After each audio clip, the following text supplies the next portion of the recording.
अस्सलाम वालेकुम स्टूडेंट्स, कैसे हैं। तो सॉरी कि ये वीडियो बहुत लेट आ रही है, लेकिन अब मेरी कोशिश होगी कि आपकी जो डेली लेक्चर्स हैं वो रोज़ आते रहें। तो हमने जनाब प्रेजेंट टेंसेस पढ़ लिए थे, ठीक है। और प्रेजेंट टेंसेस में हमने 4 टेंसेस पढ़े थे: present indefinite, present continuous, present perfect और प्रेजेंट परफेक्ट कॉन्टीन्यूअस। ठीक हो गया। तो अब जो हमने नेक्स्ट टेंसेस पढ़ने हैं वो हैं पास्ट के टेंसेस, ठीक है। तो मैंने ज़रा पढ़ाने का तरीका थोड़ा चेंज किया है। इस बार मैंने पहले लिख लिया है, ठीक है, और मैं एक्सप्लेन कर दूंगा। तो देखते हैं कि वीडियो क्विक भी होगी और हो सकता है आपको ज़्यादा अच्छी लगे। तो पास्ट टेंसेस हमने पढ़ने हैं। तो पास्ट में कितने टेंसेस हैं? पास्ट में 4 टेंसेस होते हैं, जैसे प्रेजेंट में होते हैं जिसमें पहले इनडेफिनेट होता है, ठीक है, और उसके बाद कॉन्टीन्यूअस होता है, पास्ट कॉन्टीन्यूअस, फिर होता है पास्ट परफेक्ट, और नंबर 4 पे होता है पास्ट परफेक्ट कॉन्टीन्यूअस। ठीक हो गया। ये पास्ट के टेंसेस हैं, ये मैंने रफ सा लिखा है, ये आप नोट कर लीजिएगा। तो आज जो हमने पढ़ना है वो है पास्ट इनडेफिनिट टेंस, ठीक है। अब पास्ट इनडेफिनिट टेंस की क्या निशानी होती है? इसमें आखिर में अलिफ आता है बेसिकली, जैसे किया, किया था भी आता है इसमें, ठीक है। इसमें आया आता है, इसमें गया आता है, आखिर में खाया आता है, खाना आता है, ठीक है। ये आप नोट करेंगे, एग्जांपल्स जब आएंगे आपको ज़्यादा बेहतर समझ आ जाएगा। ये टेंस ना बहुत इंपॉर्टेंट है, सीएसएस में, पीएमएस में इसकी करेक्शन बहुत ज़्यादा आती है, क्योंकि इसकी बहुत सारी चीज़ें बाकी सब टेंस से डिफरेंट हैं। इस टेंस की एक निशानी है कि इसमें सेकंड फॉर्म ऑफ वर्ब आती है, ठीक है, सेकंड फॉर्म ऑफ वर्ब आती है।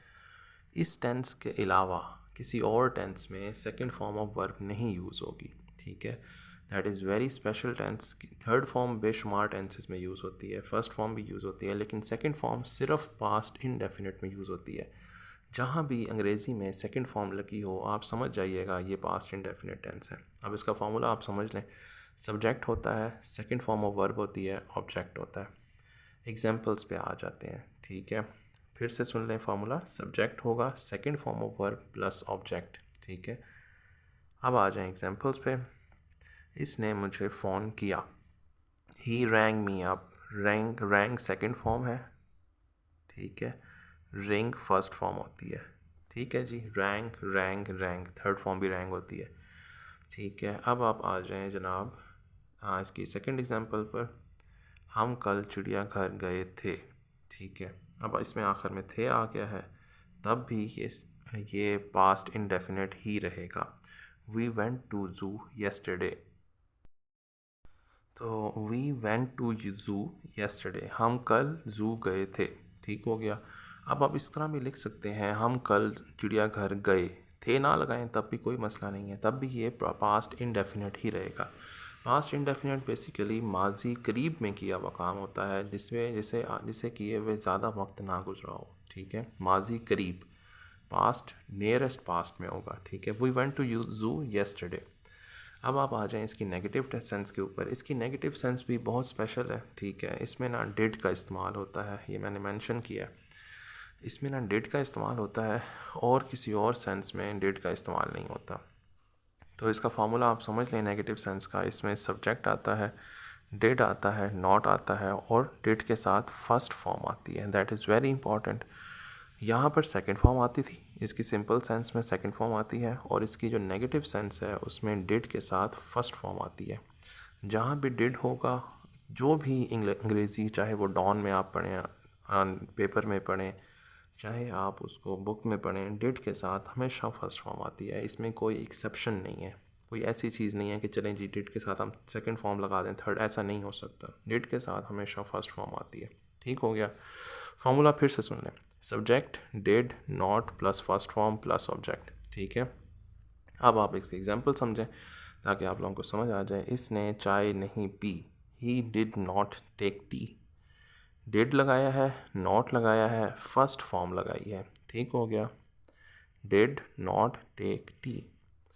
इसी तरह दूसरा सुन लें, इसने जलसे में हिस्सा नहीं लिया।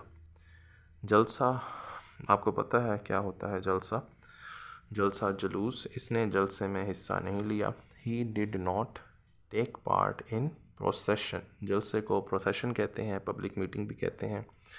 Did not take part in procession, take first form आ गई, ठीक है, और ये प्रोसेशन जलसा फर्स्ट फॉर्म और डिड लगाई है, ठीक है, समझ आ गई होगी होपफुली आपको।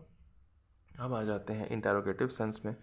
इंटेरोगेटिव सेंस में कुछ नया नहीं है, हमने डिड को बस पहले ले आना है। डिड आ गया, सब्जेक्ट आ गया, फर्स्ट फॉर्म ऑफ वर्ब आ गई और ऑब्जेक्ट आ गया, ठीक है। डिड ही स्लीप, क्या वो सो गया था, ठीक है। Did he go to Lahore, क्या वो लाहौर गया, ठीक है। Why did he not light up the lamp, इसने लैम्प रोशन क्यों ना किया। क्या वो सो गया था, डिड ही स्लीप, क्या वो लाहौर गया, did he go to Lahore. Did के साथ फर्स्ट फॉर्म, डिड के साथ फर्स्ट फॉर्म, ये नोट करते थे। इसने लैम्प रोशन क्यों ना किया, मैंने WH फैमिली का यूज़ किया है। वाई पहले आएगा और फिर डिड आएगा और डिड के साथ फर्स्ट फॉर्म आएगी, लाइट अप होता है, ठीक है, लाइट अप द लैम्प।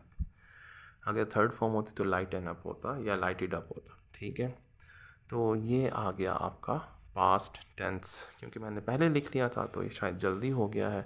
तो आप लोगों ने मुझे बताना है कि इस तरह ज़्यादा बेहतर समझ आया है या मैं साथ साथ लिखूं तो बेहतर समझ आएगा, ये आप लोगों ने मुझे बताना है, ठीक हो गया।